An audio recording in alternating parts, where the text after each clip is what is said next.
సమస్యలపై ప్రభుత్వానికి ప్రజలకు మధ్య వారధిగా ఉంటారని ఎమ్మెల్సీ కోదండరాం అన్నారు. తెలంగాణ గెజిటెడ్ లెక్చరర్ అసోసియేషన్ ఆధ్వర్యంలో హైదరాబాద్ బషీర్బాగ్ ప్రెస్ క్లబ్లో కోదండరాంకు ఆత్మీయ సత్కార సభ జరిగింది.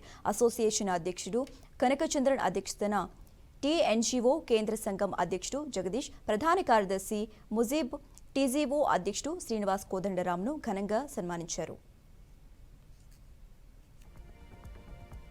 దాకా ప్రయాణం సాగింది.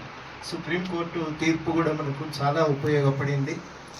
ఉద్యోగస్తులు ఎవరు కూడా ఒకే పని చేసే వారికి ఒకే రకమైన జీతం ఉండాలని తీర్పు ఇవ్వటంతో మనకు కొంచెం తువ్వ సాఫ్ అయిపోయి మెల్లమెల్లగా మనం ఇవాళ గౌరవప్రదమైన స్థానానికి చేరుకుని గౌరవప్రదమైన స్థానం నుంచి కొత్త చిక్కులను ఎదుర్కొంటున్నాం. అందరూ చెప్పినట్టుగానే మీ అందరి సమస్యలు విన్నాను నేను కూడా.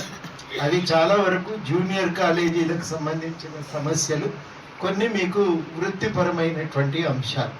ఈ రెండు విషయాల మీద కూడా దృష్టి పెట్టవలసిన అవసరం ఉంది. అందరం కలిసి మాట్లాడుకుందాం, కలిసి పరిష్కారానికి ప్రయత్నం చేద్దాం.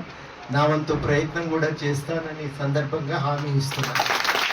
మళ్ళీ చెప్తున్నాను, నేను ప్రజలకు ప్రభుత్వానికి మధ్య ఒక వారధిగా ఉండటమే ఈ పదవి నా మీద విధిస్తున్నటువంటి బాధ్యత అని చెప్పి నేను భావిస్తూ, అట్లాంటి బాధ్యతలు నిర్వర్తించడానికి నా వంతు ప్రయత్నం ఎల్లవేళలా ఉంటుంది.